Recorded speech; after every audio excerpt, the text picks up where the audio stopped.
Thank you for the introduction. I truly appreciate it. We're going to talk about water. We're going to talk about water at your bug out location and water in your bug out bag. Both are critical. Obviously, water is something you can't go without longer than 3 days. It's the system of threes. You can go without air for 3 minutes. You can go without water for 3 days. You can go without shelter for 3 hours. You can go without food for 3 weeks. The system of threes is very critical to surviving any crisis situation. For your bug out location, it's very important to have a bug out location based on where you live. Some people are going to be bugging out like me. I live 20 miles due north of Detroit. I am in the danger area. When something happens, I need to get out of the city. Okay, I'm not going to bug in, because bugging in, I know people are going to be moving around, they're going to be looting. Just like he talked about Hurricane Katrina and a huge metropolis like that, that's exactly what's going to happen to Detroit in a situation when something goes wrong. So I'm going to be bugging out, and I already have my bug out location. It's basically about 1 hour north of where I live. Now, I talk to a lot of people about bug out locations, and they say, I'm just going to go live in the forest.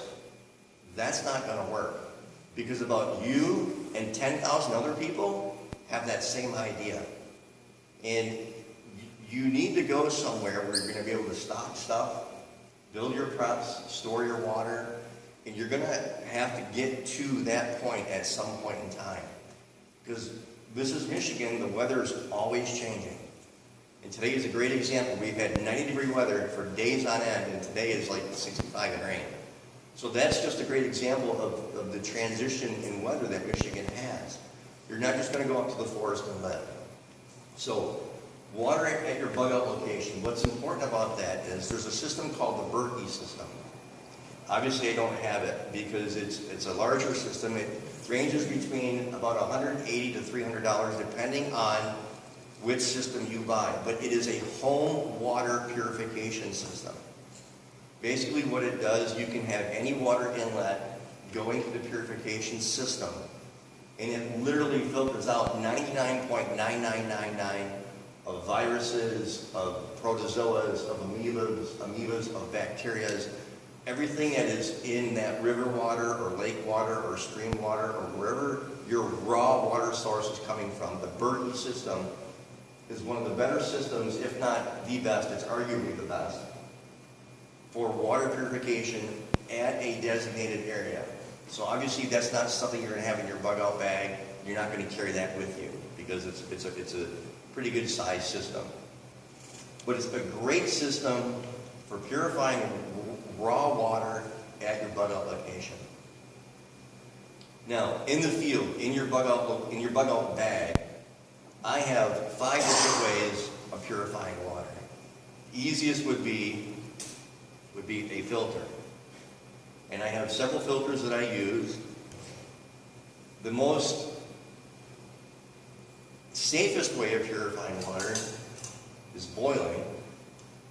And then chemically treated, you can use the tablets, which this process takes 35 minutes to work. So I'm going to review these real quick because there are some advantages and disadvantages to all of them. And I'm going to start with this one here, which is the Sawyer system. This system came out about 5 or 6 years ago. It was one of Sawyer's original first products. And basically, what they did is they created an inline system where this is a 0.1 micron filter. And if you don't know how small the micron is, or how small a micron is, it is incredibly small. No bacteria, no protozoas or amoebas can get through this filter. The only thing that can get through the filter is viruses, but that's it. Luckily, in North America, we have very, very few viruses, if any, in the water in North America. But if you go overseas, if you go to Africa, if you go to Europe, then you have to be a little bit more cautious. Because in tropical areas, they do have viruses in the water. And then at that point in time, this would be almost useless because it does not filter viruses. But luckily for us, we're not faced with that challenge. So with that, Sawyer developed a better product, and that is called the Sawyer Mini. What's really cool about the Sawyer Mini is that this can filter 1 million gallons of water in its lifetime. As long as you clean it every 100,000 gallons.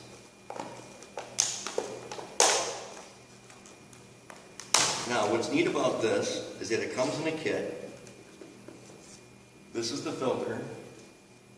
It's really not that big. It's very lightweight. It comes with a kit. It comes with a pouch that you can collect raw water with and connect it to the filter. I'm going to show you that in a second. And it also comes with its own cleaning kit, so you can clean the filter as well. And it's also a survival straw as well. It's very easy to use. It's got a big arrow on here that says flow, so that would mean the clean water is going this way. So you would want to have your reservoir, whether it's a container or even if you use it as a survival straw. There's a reason why the straw is gray. Most everyone should know that gray water means dirty water. Just like when you're at your home or in a camper, you have a gray water outlet. That's the water that you use when you wash clothes or you wash your hands. That's called gray water. It's very raw water. Sawyer developed this particular product to where it can also be a survival straw. So you attach the gray water straw at the end. You can kneel down next to a stream and draw water out of it. What they also kept they kept the inline feature. So you can actually put a hose on either line. You can have, obviously, this hose would be in your raw water source, and this hose would be to your reservoir, and you can use this as a gravity feed filter. And that's what we do at Casper Spile. We use the Sawyer products at Casper Spile. But there's also something that's really, really important with this product, and that is that every bottle with a pop top can now save your life. Because what Sawyer did when they developed this thing, they decided to make it so you can screw it on to every pop bottle. And you can literally put raw water in here and drink.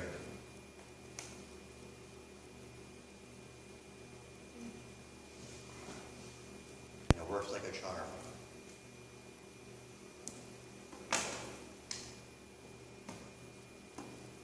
It's a great product. We use it at Casper as well. I've been using products from Sawyer the whole time that we've been there.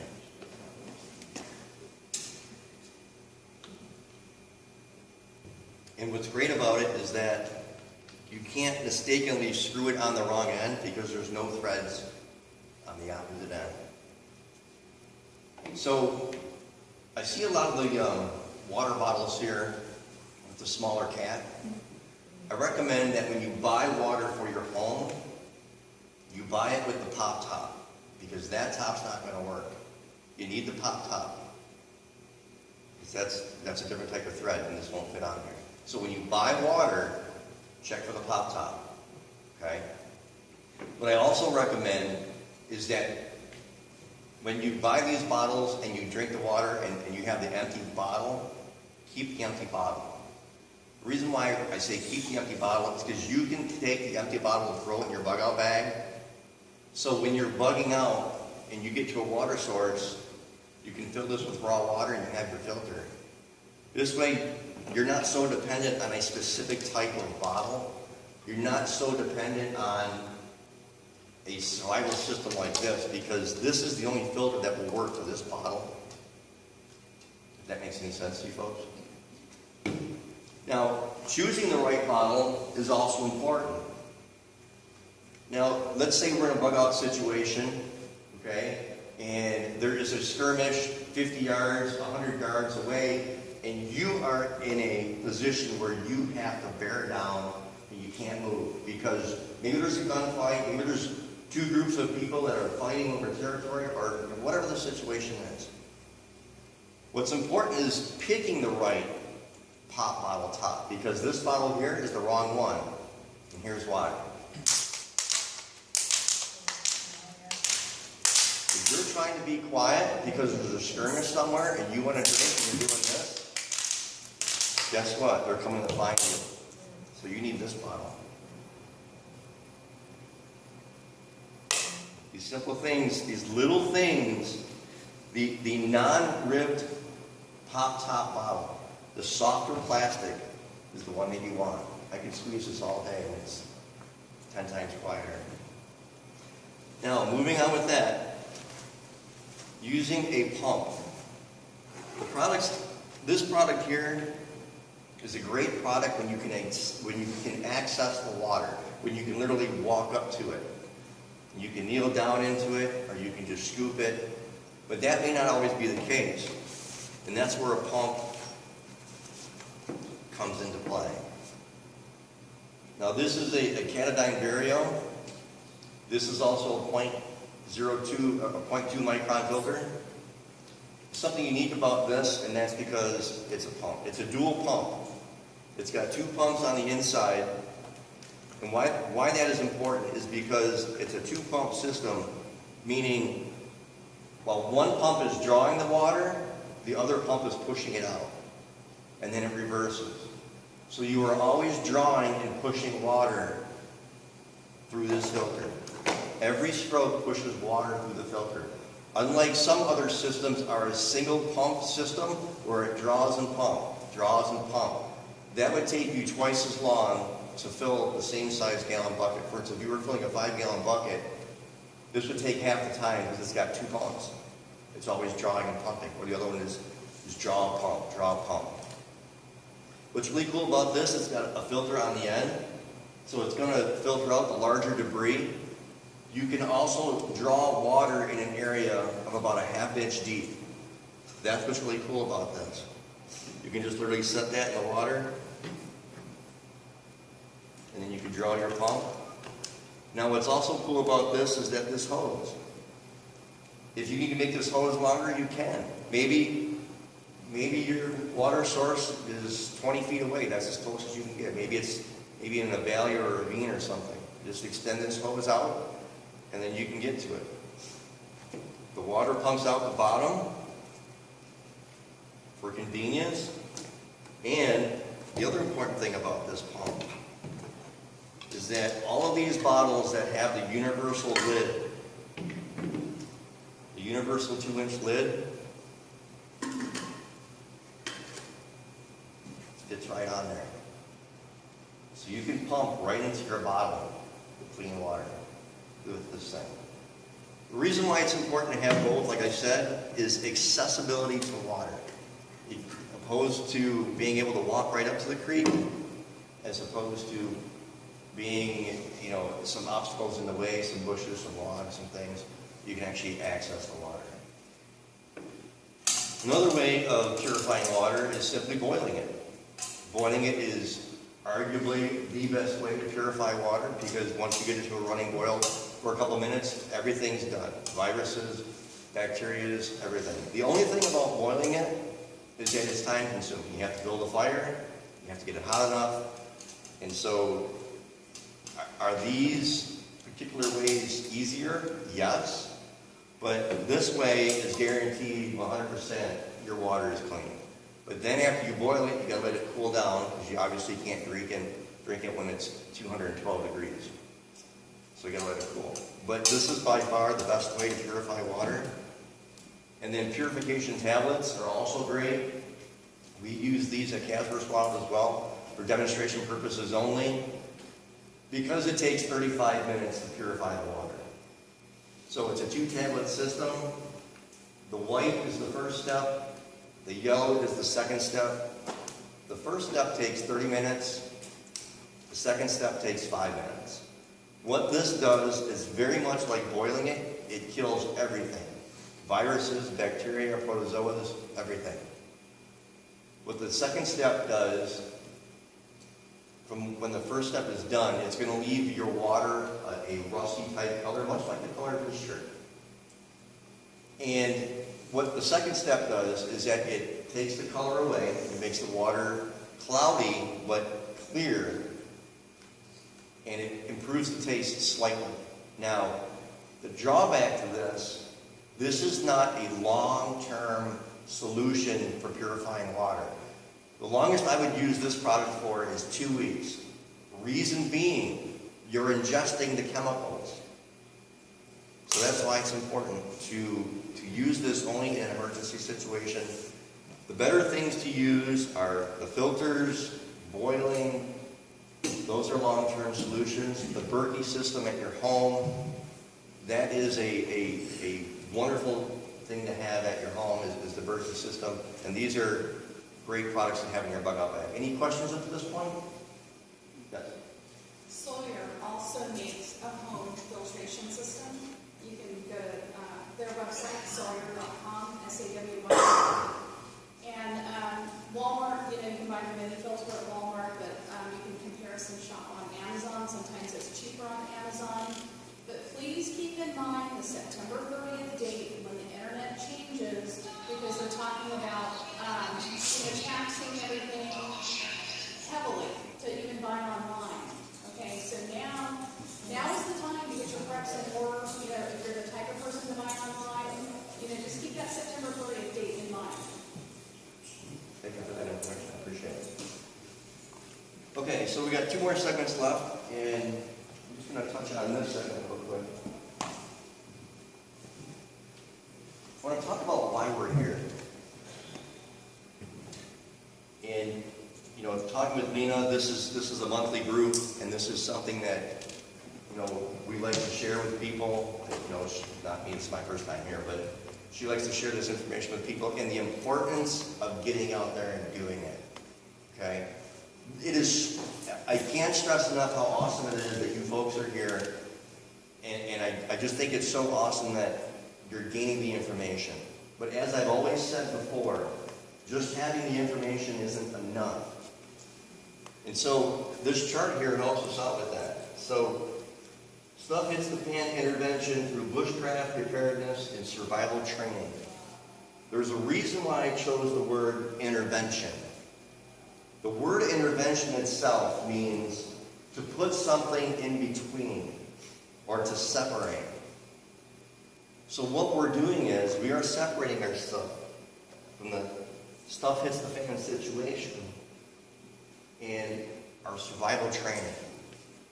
We are putting our skill set between the disaster or between the crisis and what we're going to do to sustain ourselves from the other people who haven't gotten prepared. And why it's important to practice is this.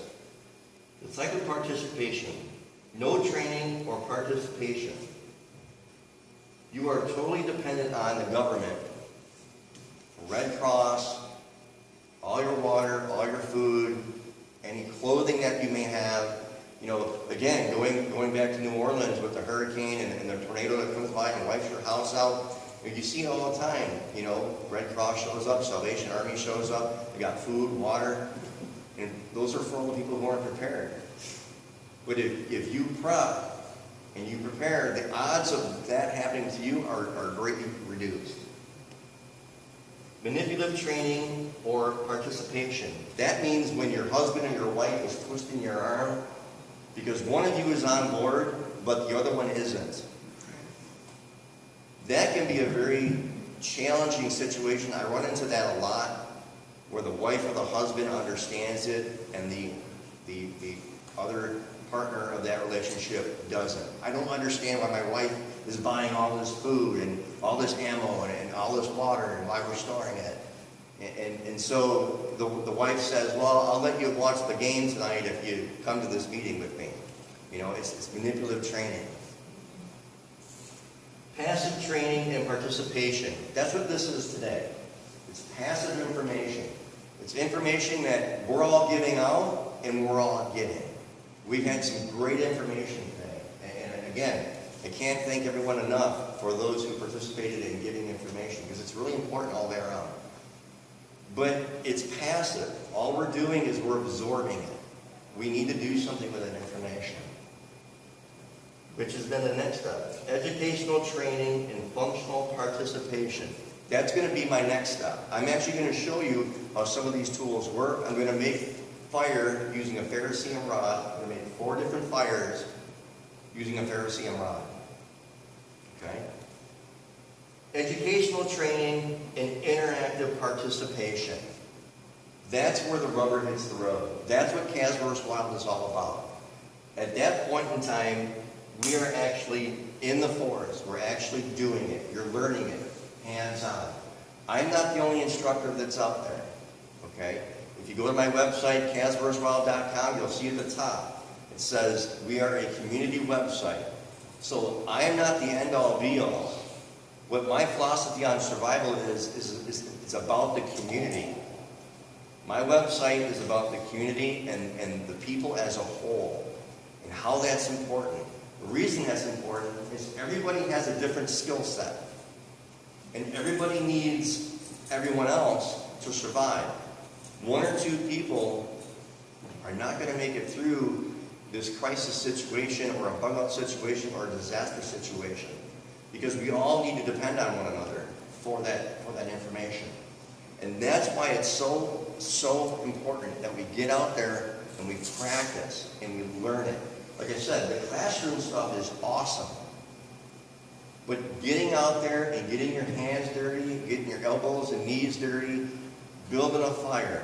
You know, one of the requirements at Casverse Wild is that you have to cook one dinner from everything that's used in the forest. You cannot use any pots, pans, spatulas, forks, nothing.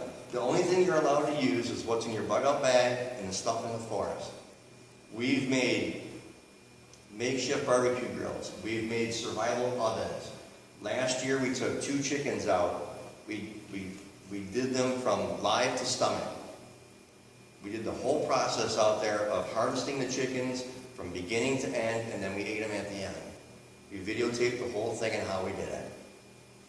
So one year we even had, we often have venison because some of the people that come are hunters, but one year we actually had a deer out there where we actually harvested the deer and we gutted the deer, cleaned it out, and we had venison right there at camp.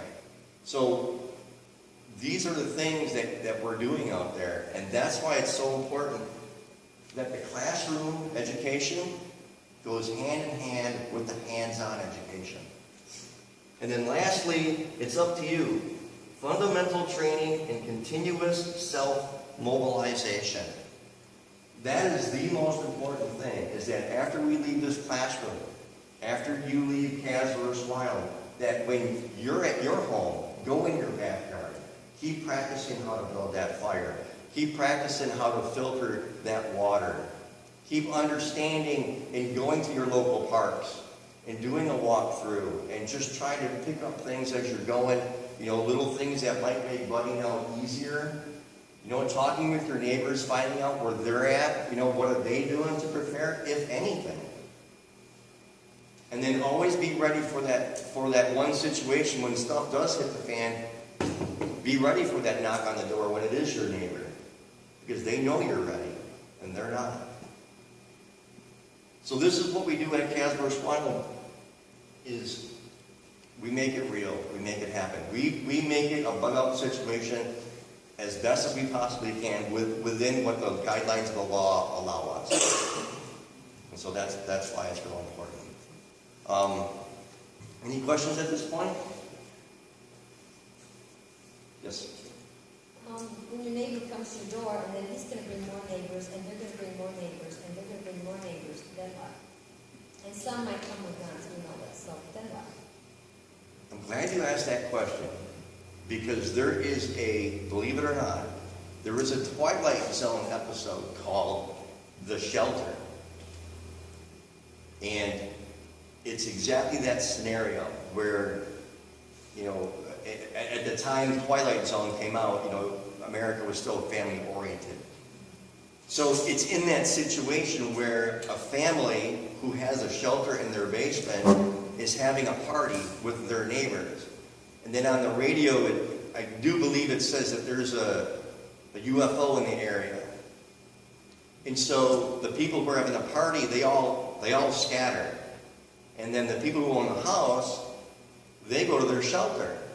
And then it shows in the show where people are saying, hey, we need to go back to where we were because they got the shelter. What ends up happening is everyone goes back to their house. And they end up almost destroying the shelter because only one person has a shelter. So, to answer your question, it's a very difficult answer because, number one, as humans, we generally don't turn away people. You know, we're very compassionate, we want to help. But you have to understand, mentally, all you can do is encourage them to prepare. So when they do come to your door, you're going to have to draw the line at some point in time. Now, are they going to become violent? Probably. Are they going to become irate? I'm sure they will. And they're going to make reasons as to why you should share your stuff. And at some point in time, they even may try to violently take it from you. Especially if they have kids. And kids that are nursing. You know, I mean, these are serious questions. Yes, sir. There's a YouTuber called Southern Prepper 1, Southern Prepper number 1 on YouTube, who's talked a lot and thought a lot about this issue and what you might do short of shunning people to deal with that kind of situation. He's done a really quite a thoughtful job at it. So, you know, it's a complicated issue, as Cass pointed out. But you might want to check out some of his videos. Yeah, it is quite a difficult answer because if you just give them one bottle, then they're going to come back the next day and say, can I get another bottle? And then once the other neighbor sees that, well, you're giving Joe a bottle, why not me? And so it's quite a complex. Now, I want to talk about lighting out in general, and now I'm going to turn your direction to this display up here. Can I real quick just address that? My suggestion, and I'm just throwing it out there, in that kind of scenario where people are, you know, roving and wanting food and all this and that, obviously there will be places like churches that are kind of helping out with those things.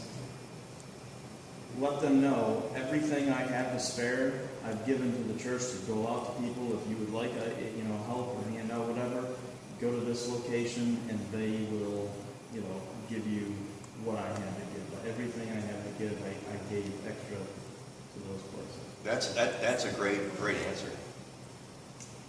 I saw you. Okay.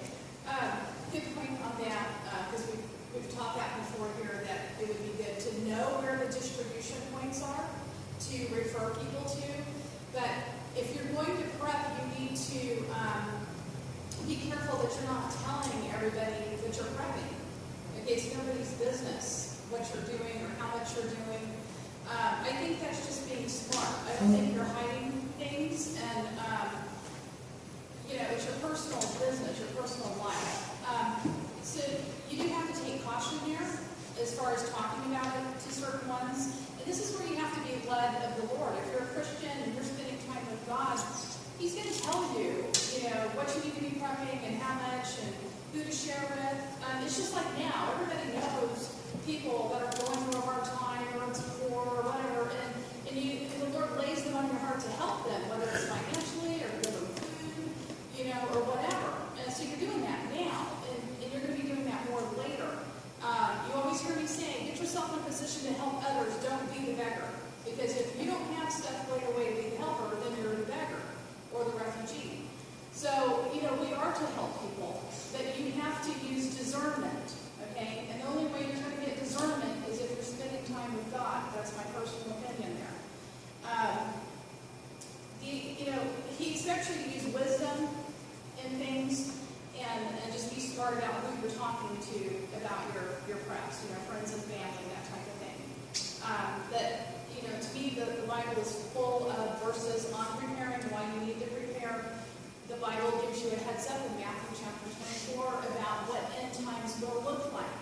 So it's no surprise. I mean, they wrote this thousands of years ago, what it's going to look like. Okay, so we're here now. We're in these times. And so it shouldn't surprising, it shouldn't be depressing, it shouldn't be hard, because the Bible gave clear instructions on how to prep and how to help people and how to get yourself in a position to be that helpful person. The old prophets of old said this is the most exciting time in history. So we get to be here. God chose you to be here at this point in time to be a light to others and to help others. So keep your focus on why you're here, okay, and why you're prepping. It's not just for you. It's to help other people, okay, and to draw them to the Lord. Very nice, thank you. So, I want to talk about the state of Michigan itself as a whole. And I just want to give you some facts and figures. Because Michigan, by far, is one of the most susceptible states in the nation. Outside of Florida is very susceptible as well. And what I mean by that is, in the Tri-County area of Macomb, Oakland, and Wayne, according to the 2010 census, there's 4 million people in the Tri-County area alone. So that means if 10% bugged out, there would be 400,000 people.